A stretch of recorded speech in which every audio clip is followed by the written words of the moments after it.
Hi guys, we're on chapter 8 of the Lemonade Crime. Defense, that's the name of chapter 8. The argument presented in a court of law to prove the innocence of the accused. The act of protecting your goal against the opposing team. It wasn't hot enough to sweat, but Evan was sweating. 2 wide rivers ran down the sides of his face, and every time he spun, he could feel droplets flying off the tips of his hair. He was going to get this shot right, even if it killed him. He'd been working on it all afternoon. Actually, he'd been working on it all month. It was a turnaround jumper from the top of the key, a good 15 feet from the basket, and he was shooting with his left hand. That's what all the greats could do. Shoot with their weak hand and still make the basket.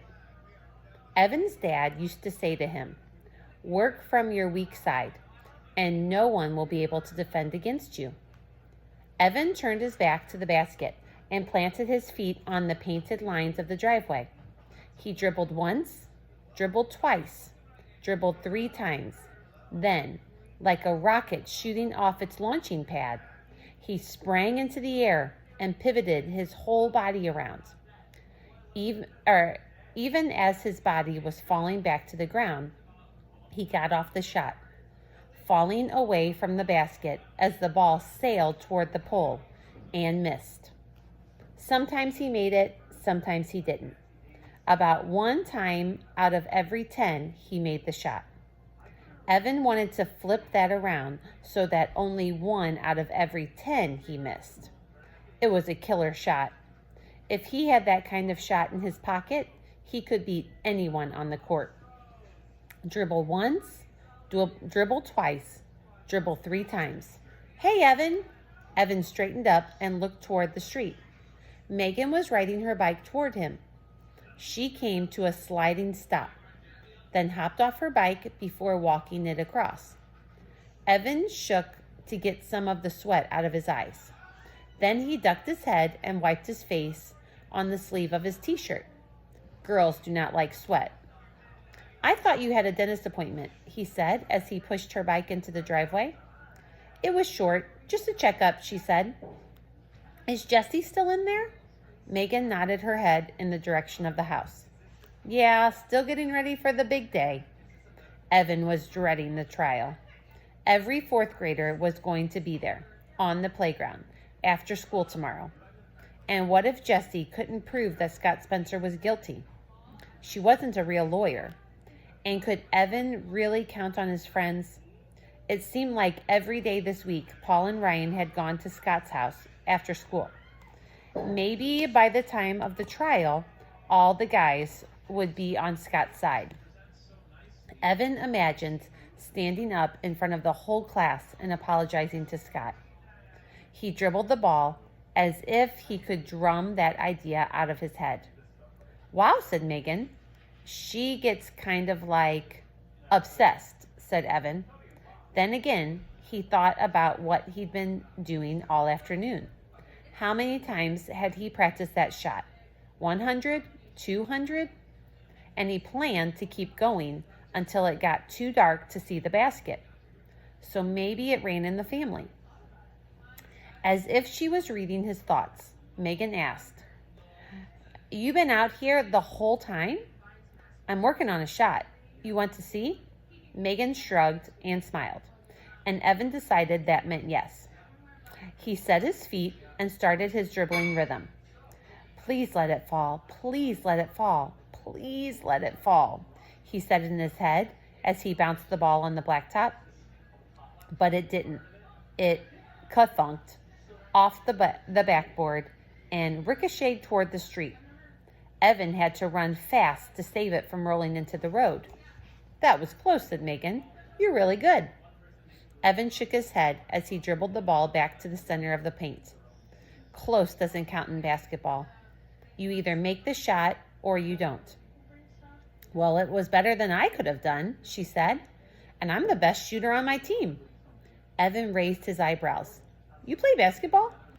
"And soccer," she said. but I'm better at basketball. Really? Can you make a three-pointer? Megan laughed. Sometimes. So let's see, said Evan. He tossed the ball to her, and she dribbled across the driveway so that her feet were just outside the three-point line.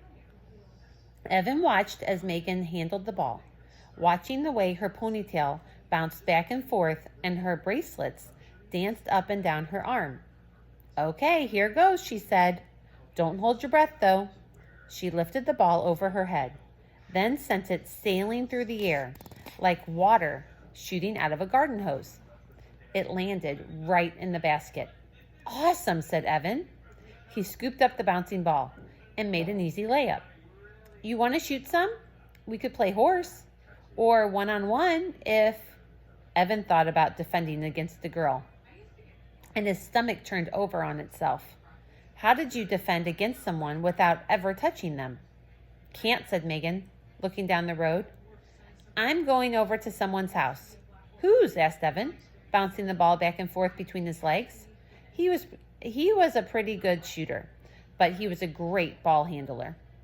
When he made it to the pros, he'd probably be a point guard. Sure, they didn't get all the glory, but point guards ruled the court.